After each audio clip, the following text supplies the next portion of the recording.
Drama শুরু হয় আমাদের একজন ব্রেইন সার্জনকে দেখিয়ে, যার নাম ছিল লিন। আজ তার জীবনের সব থেকে বড় অপারেশন।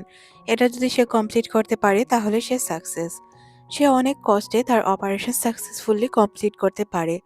অপারেশন যেহেতু সাকসেসফুল ছিল তাই সে অনেক বেশি খুশি ছিল। অনেক ধৈর্যের ফল ছিল এটা তার জন্য। বাহিরে বের হয়ে এলে সবাই তাকে কংগ্রাচুলেশন জানায়, কারণ এটা তার জীবনের সব থেকে বড় অপারেশন। আর এত ছোট বয়সে সে এত কিছু করতে পারছিল, এটা তার জন্য অনেক কিছু ছিল। ডক্টররাও তার এই বিষয় নিয়েই কথা বলছিল। লিন ভালো ডক্টরের সাথে ভালো মন মানসিকতার মানুষ ছিল, মানুষকে সাহায্য করতে পছন্দ করত। তখনই সে তার ছোটবেলার বন্ধুকে কল করে। শাও জিয়াকি তাকে কল করে, সে তার সাথে কথা বলছিল। লিন তখন তাকে জানায় সে তার লাইফের সব থেকে বড় অপারেশন সাকসেসফুলি কমপ্লিট করেছে। শাও জিয়াকি বলে, তাহলে তো অনেক ভালো কাজ। আচ্ছা, তোমাকে এক কাজ করা উচিত, একটি ব্ল্যাঙ্ক ডেট অ্যাটেন্ড করা উচিত। তখন সে রাজি হয় না ওই ডেটের জন্য। তখন তার বন্ধু তাকে জানায় যে ডেটটি হচ্ছে ওই মেয়েটির সাথে, যাকে সে পছন্দ করে।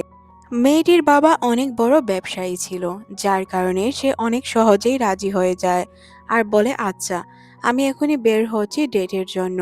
তখন তার বন্ধু অনেক খুশি হয়ে যায়। রাস্তা দিয়ে ড্রাইভ করতে করতে সে যাচ্ছিল।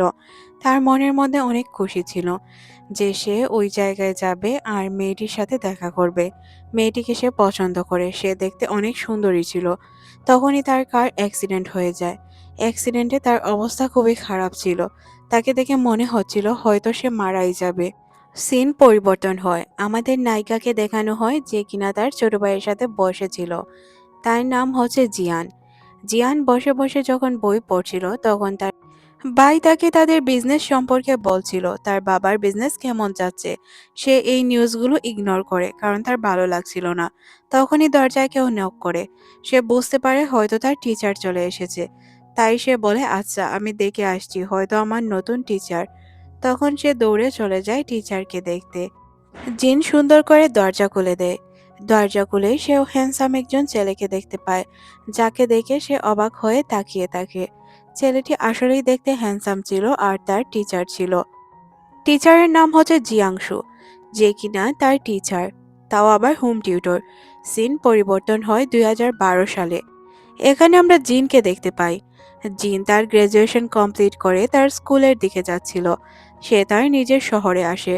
আজ তাদের সব বন্ধুরা নিজেদের গ্রাজুয়েশন কমপ্লিট করে ফেলেছিল। আসার পর তার বান্ধবীদের সাথে তার দেখা হয়ে যায়। তখন তারা দেখতে পায় জুয়াংশু তার রুমমেটের সাথে আসছিল। আর তার রুমমেট সবাইকে প্রাউডলি বলে যে জুয়াংশুর নতুন একটি জব হয়েছে, তাও আবার ব্যাংকে। তার স্যালারি অনেক বেশি, আর সে আজ সবাইকে ট্রিট দিবে। জিন এখানে কিছুটা আনইজি ফিল করে। তারপর তারা সবাই ডিনারের জন্য চলে আসে। ডিনারের বিল দেওয়ার কথা ছিল দুইজনের। তখন তারা বলে যে আলাদা আলাদা ট্রিট দিলেই তো হয়, দুইজনের কেন ভাগাভাগি করে বিল দিতে হবে। তখন আমরা জিয়াংশুকে দেখতে পাই, যে কিনা অনেকগুলো খাবার অর্ডার করে ফেলে আর সবাইকেই খাবারগুলো খেতে দেয়। সবাই তখন খাবার এনজয় করছিল। এখানে জিন চুপচাপ বসেছিল, সে তেমন কথা বলছিল না। আসলে সে কারোর সাথেই তেমন কথা বলছিল না, চুপচাপ বসেছিল।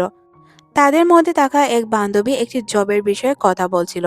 তখন সবাই বলে এই জবটির জন্য ট্রাই করবে। জিয়াংশুও বলছিল যে সেও ট্রাই করবে। তবে একমাত্র জিনি কিছু বলে না। সে বলে, আমি ট্রাই করব না, যে জব আছে ওইটাই আমি করব। তখন আমরা দেখতে পাই তাদের বান্ধবীদের, যারা কিনা কিছুটা জেলাস ফিল করছিল আর বলছিল, তোর লাইফ তো সেট, তোর বাবার বিজনেস রয়েছে, তোর কাছেও ভালো জব রয়েছে, স্ট্রাগল কি তা তো আমরা বলতে পারবো, তোদের মতো মানুষ কি স্ট্রাগল বুঝবে। এখানে তারা একে অপরের দিকে তাকায়। জিয়াংশু বুঝতে পারে জিনের মনের অবস্থা। তারপর জিয়াংশু জিনকে জিজ্ঞাসা করে, আচ্ছা, তুমি একদিন আগে নানজিং কেন চলে এলে। তখন সে বলে, এমনিতেই আমার ভালো লাগছিল না তাই। তখন জিয়াংশু বলে, হ্যাঁ, তোমার ভালো লাগবেই কিভাবে, বাবার তো অনেক টাকা আছে, কোনোদিন তো নিজে থেকে চেষ্টা করে কোনো কিছু করনি, তাহলে বুঝবে কিভাবে। মানে জিনকে সবাই তার বাবা টাকা নিয়ে খোঁটা দিত। তখন তার কথাগুলো তার একদম হৃদয়ে গিয়ে লাগে। সে বুঝতেও পারে না তাকে সবাই কেন এত অপমান করে কথা বলতো। সিন চলে আসে তার বাসায়। তার ফুফু আজ বাসায় এসেছিল। তারা বসে বসে খাবার খাচ্ছিল। তখন তার ফুফু তার বাবার সম্পর্কে বলতে শুরু করে, তোর মতো স্বার্থপর কি আর দুনিয়াতে দুটো রয়েছে? আমার তো মনে হচ্ছে নেই, কারণ তুই যা করেছিস তা আজ পর্যন্ত কেউ করার কল্পনাও করতে পারেনি। যখন তোর টাকা ছিল না তখন জিনের মা তোর পাশে ছিল, আর যখন তোর টাকা হয়ে গেল তখনই তুই জিনের মাকে ছুঁড়ে ফেলে দিলি, তাও আবার অন্য একটি মেয়ের জন্য। জিন তখন ভরসা খুঁজে পায়। সে মনে মনে সিদ্ধান্ত নেয় সে নিজেকে প্রমাণ করবে। তাই সে একটি জব এক্সিবিশনের জন্য ইন্টারভিউ দিতে চলে যায়। যেহেতু তার এক্সপিরিয়েন্স ছিল না তাই তাকে কোনো কোম্পানিই নিতে চায় না, মানে তাকে কেউই তেমন পাত্তা দিচ্ছিল না। এটা আবার তার বন্ধু লক্ষ্য করে, তার সিভিটি নিয়ে চলে যায় আর বলে, দাও আমার কাছে, আমি দেখে আসছি। তারপর সে একটি কোম্পানির কাছে যায় আর গিয়ে বলে যে, ম্যাম, এই সিভিটা ভুলে হয়তো কোথাও পড়ে গিয়েছিল, আপনারা এটা রেখে দিতে পারেন। তখন সে বলে যে এটা কে দিয়েছে। সে কারোর নাম বলে যে উনি দিয়েছেন। তারপর আমরা আমাদের নায়ককে দেখতে পাই। লিন এখানে চলে আসে। সে আগে তো ডক্টর ছিল, এখন ডক্টর নয়, কোনো এক কোম্পানির সিও। জিয়াংশু যখন তার এই সিভিটি নিয়ে যায় তখন তার সাথে থাকা অন্যান্য মেয়েরা অনেক জেলাস ফিল করে। মনে মনে ভাবে, আমরা সব রুল ফলো করলাম, সব কিছু কমপ্লিট করলাম, কিন্তু স্পেশাল অ্যাটেনশন তাকে দেওয়া হলো, এটা তো একদমই ঠিক হলো না। এদিকে আমরা জিনকে দেখতে পাই যে কিনা তার রুমে বসা ছিল। তখন ওই কোম্পানি থেকে তার কাছে টেক্সট আসে, আর ওই কোম্পানি থেকে তাকে ইন্টারভিউ টেক্সট, শুধু তার বাবার নামের জন্য, আর কিছুই না। কিন্তু সে এই বিষয়গুলো জানতো না। তার বান্ধবী ফোন হারিয়ে ফেলেছিল, যার কারণে সে টেক্সটের অপেক্ষা করলেও কোনো লাভ হয় না, আর তাকে তো টেক্সট পাঠানোও হবে না। এদিকে আমরা জিনকে দেখতে পাই সে প্র্যাকটিস করছিল, কারণ সে খুব ভালোভাবে এই ইন্টারভিউটি অ্যাটেন্ড করতে চাচ্ছিল। তার বাবার পরিচয় ছাড়া নিজে থেকে কিছু করার চেষ্টা ছিল তার মধ্যে। তার বান্ধবী বলে, তোর এই কাগজে স্পেশালি আমাদের বন্ধু সাইন করেছে। সে যেহেতু জব করে আর তোকে রেকমেন্ডেশন করেছে, তাই হয়তো তোকে ইন্টারভিউয়ের জন্য ডাকা হয়েছে। কিন্তু সে বলে, আমি কারো দয়ায় বাঁচতে চাই না, বা আমার বাবার নামে বাঁচতে চাই না, আমি আমার পরিচয়ে বাঁচতে চাই। পরদিন সে ইন্টারভিউয়ের জন্য পৌঁছে যায়।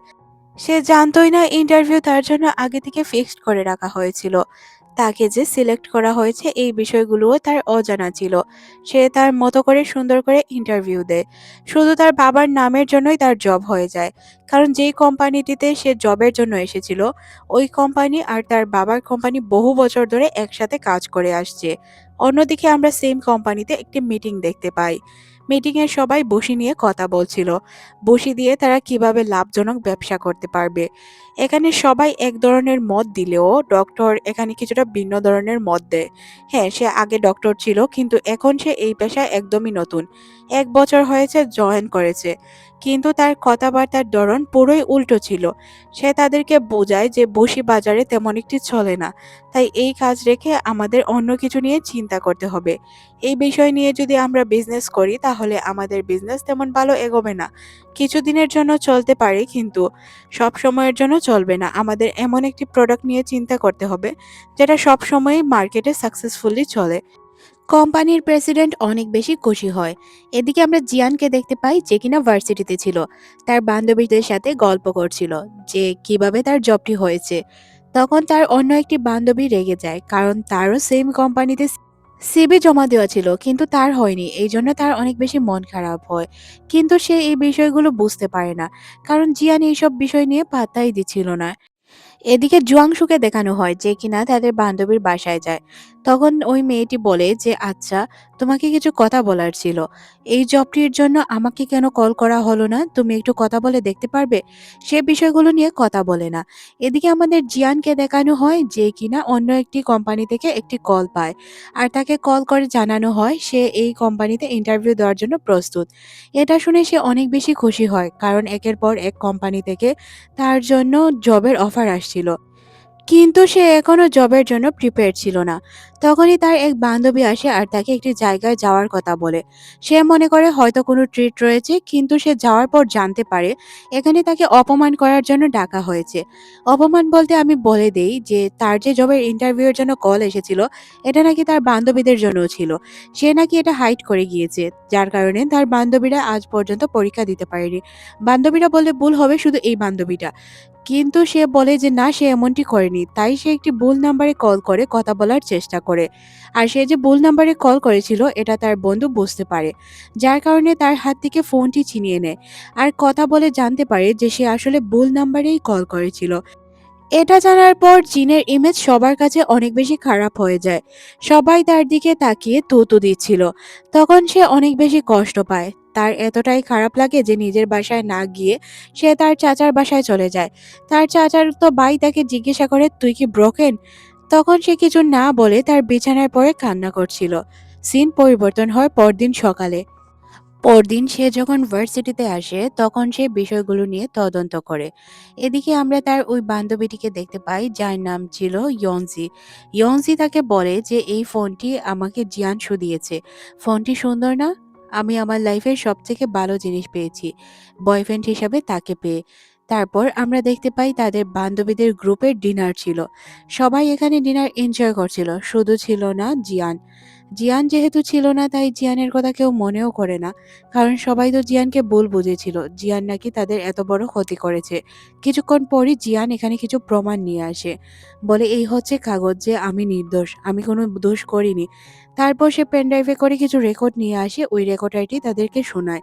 রেকর্ডার শোনার পর তাদের বান্ধবীরা বুঝতে পারে যে সে আসলেই নির্দোষ ছিল। ওই কোম্পানিই দোষ করেছিল। যেহেতু তার বান্ধবীদের সাথে এখন তার সম্পর্ক ভালো ছিল তাই তারা রাস্তা দিয়ে হাঁটছিল আর গল্প করছিল।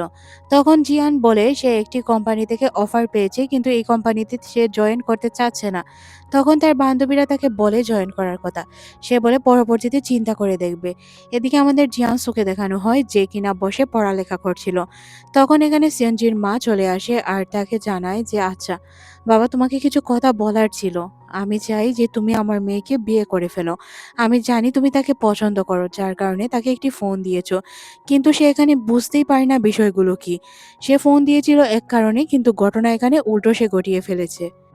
তারপর আমাদের জিয়ানকে দেখানো হয় সে তার অ্যাসাইনমেন্ট নিয়ে প্রফেসরের কাছে যায়। প্রফেসর অনেক রেগে ছিল আর এখানে আগে থেকেই জিয়ানসু ছিল। জিয়ানসুকে দেখে সে বুঝতে পারে না কি বলবে। অ্যাসাইনমেন্ট সে প্রফেসরের কাছে দিলে প্রফেসর তাকে বলে যে দেখো, লেখাপড়ায় একটু মনোযোগ দিলেও তো পারো, রিসার্চগুলো ভালোভাবে করতে পারো। তোমার রিসার্চ একদমই ভুল রয়েছে, এগুলো দিয়ে কোনোদিনও কোনো কাজ হবে না। তুমি ভালোভাবে পড়ালেখা করো, আর না হয় তুমি পড়ালেখা ছেড়ে দাও। তখন জিয়াংসু বলে যে হয়তো সে চেষ্টা করেছে কিন্তু কাজ হয়নি। আমি তাকে রিচার্জে সাহায্য করতে পারবো যদি সে চায়। তবে জিন এখানে কোনোভাবেই রাজি হয় না। সে বলে যে না থাক, আমি নিজেই রিসার্চ করে নিতে পারবো, আমার কারো প্রয়োজন নেই। আর তার এই কথাগুলো শুনে প্রফেসর তাকে বলে যে দেখো, প্রথমে তো তুমি অ্যাসাইনমেন্টে ভুল করেছো, উপর থেকে তুমি বেয়াদবি করছো। তারপর সে জিন এখান থেকে চলে যায়। জিয়ানসু এখনো তাকে অফার করে, তুমি যদি চাও আমি তোমাকে হেল্প করতে পারি। কিন্তু জিন তাকে পাত্তা না দিয়ে এখান থেকে চলে যায়। সে যখন বাসায় ফিরছিল তখন তার বান্ধবীর সাথে তার দেখা হয়। তখন সে বলে যে আসলে ভুল আমাদের, আমরা ইচ্ছে করে সবকিছু করিনি। আমরা জানতাম না যে জিয়ানসু তোমাকে ফিরিয়ে দিবে। তখন সে বলে দেখো, আমি খুব ভালো করে সত্যটা জানি। আমার কাছ থেকে সত্য লুকানোর চেষ্টা করে কোনো লাভ হবে না। তুমি আর তোমার বান্ধবী মিলে ওই দিন যে কথাগুলো বলছিলে ওইগুলো আমি শুনেছিলাম। আগে থেকে যদি আমি এইসব কিছু জানতাম তাহলে আমার মনের কথা জিয়ানসুকে আমি কখনোই বলতাম না। তোমরা আমাকে প্ল্যান করে এইসব করিয়েছো, তাই না? কিন্তু আমার কোনো রিগ্রেট নেই, কারণ আমি আমার মনের কথা তাকে বলে দিয়েছি। এখন সে অ্যাকসেপ্ট করবে কিনা এটা তার বিষয়। একথা বলেই সে এখান থেকে চলে যায়। তারপর সে তার চাচাতো ভাইয়ের সাথে বসে বসে অ্যাসাইনমেন্টগুলো করার চেষ্টা করছিল। তখনই তার কাছে কল আসে। কলটি করেছিল জিয়ানসু। তাকে বলে তোমার জন্য আমি এক্সাম পেপার লিখে রেখেছি। তুমি এক কাজ করো, রিচার্জের সব পেপার আমি তোমাকে পাঠিয়ে দিয়েছি, তুমি প্রিন্ট করে প্রফেসরকে দিয়ে দিও। সে তখন বলে যে না থাক, এইসবের প্রয়োজন নেই। তার ভাই বলে সে তোকে সাহায্য করছে, তাহলে তুই কেন নিচ্ছিস না? তারপর সে জিয়ানসুর রুমমেটকে কল করে। আর কল করে তাকে জিজ্ঞাসা করে আচ্ছা জিয়ানসু কি তার জন্য এইসব তৈরি করেছিল? তখন তারা জানায় হ্যাঁ, জিয়ানসু অনেক কষ্ট করে তার জন্য এই অ্যাসাইনমেন্টটি তৈরি করেছে। এটা জানার পর তার অনেক রাগ হয় বা তার ভালোও লাগে, কিন্তু সে মনে করছিল হয়তো সে এটা শুধুমাত্রই তার ক্লাসমেট হিসেবে করেছে, যার কারণে সে এটা ডিলিট করে দেয়। তারপর সে নিজে থেকে একটি অ্যাসাইনমেন্ট তৈরি করে স্যারের কাছে নিয়ে যায়। তখন স্যার তার উপর অনেক খুশি হয় আর বলে আজকের কাজটি বেস্ট হয়েছে। তুমি যদি এইভাবে কাজ করতে পারো তাহলে তুমি লাইফে সাকসেস হতে পারবে। স্যার তাকে এই বিষয়ে অনেকক্ষণ যাবৎ ভাষণ দিতে শুরু করে। তারপর সে এখান থেকে বেরিয়ে আসে। আসার সময় সে দেখতে পায় কিছু মেয়েরা গ্রাজুয়েশন কমপ্লিট করে ফেলেছে আর তারা অনেক সুন্দর সুন্দর পিকচার উঠাচ্ছে। সে এখান থেকেও মোটিভেশন পায়। সে তার বাইকে নিয়ে স্কুলে যাচ্ছিল কারণ তার ফুফু তার ফুফাতো বাইকে পড়ালেখা করাতে চাচ্ছিল না, কারণ তার পড়ালেখা একদমই ভালো ছিল না। যেহেতু সে সাহায্য করেছে তাই বাই তাকে অনেক ধন্যবাদ জানায়। এখানে তার জিয়ানসুর বাই জিয়ান ফিউয়ের সাথে দেখা হয়ে যায়।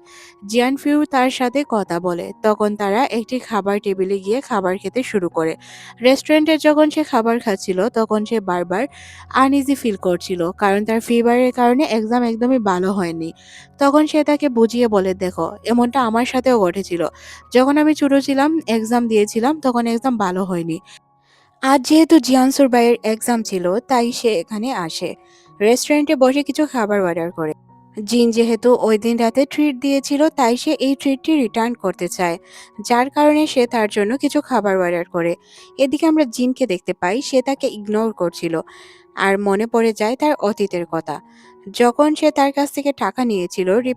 রিপিট করার সময় সে তাকে কিছু বেনিফিট দিয়ে দিয়েছিল আর এই জন্য সে অনেক কষ্টও পেয়েছিল, কিন্তু সে এগুলো এখানে প্রকাশ করে না। এখান থেকে আমরা বুঝতে পারি যে সে কারো কাছে ঋণী থাকতে চায় না। জিন তার কাছ থেকে সবসময় দূরত্ব বজায় রাখার চেষ্টা করছিল যতক্ষণ পর্যন্ত তাদের ভাইদের এক্সাম শেষ না হয়। রুহান তার বোনকে বলে, আচ্ছা আপু, তোর জন্য কি আমি ডেট ফিক্সড করে দিব? তখন সে বলে, কি সব বলছিস, আমার জন্য তুই ডেট ফিক্সড করতে যাবি কেন? আমি কি বলেছি আমি কোথাও ডেট করতে চাই? তখন সে বলে, না আমার মনে হলো তাই বললাম। তারপর আমাদের তাদের ক্লাসের সিন দেখানো হয়।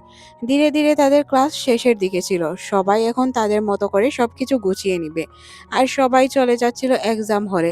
এক্সাম যেহেতু শেষ, তাদের গ্রাজুয়েশন কমপ্লিট, এখন সবার মধ্যে হাই হ্যালো বা ভাইয়ের প্রতিযোগিতা চলছিল। এখানে তাদের বান্ধবীদের মধ্যে সম্পর্ক যাদের সাথে খারাপ ছিল তাদের সম্পর্ক ভালো হয়ে যায়, কারণ এখন তো তারা এখান থেকে চলে যাবে, তাই না? তাদের সবার সম্পর্ক যখন ভালো হয়ে যায় তখন তারা একে অপরের কাছ থেকে বিদায় নিতে শুরু করে। বিদায়ের বেলা যতই ঘনিয়ে আসছিল তাদের যেন অনেক কষ্ট হচ্ছিল। শেষ পর্যন্ত তাদের বিদায়ের দিন চলে আসে। তারা একসাথে নিজের সবকিছু গুছিয়ে রেল স্টেশনের দিকে এগিয়ে যায়, কারণ তারা সবাই তাদের শহরে যাচ্ছিল। আজকের পর থেকে হয়তো তাদের আর কখনোই দেখা হবে না। এইভাবেই তারা ট্রেনের অপেক্ষা করে, ট্রেন আসলে সবাই ট্রেনে উঠে পড়ে। কিন্তু এখানে একটি দুর্ঘটনা ঘটে যায় জিনের সাথে। সে ট্রেনে উঠতে পারে না, সাথে আমরা জিয়ানসুকে দেখতে পাই, সেও ট্রেন মিস করেছিল।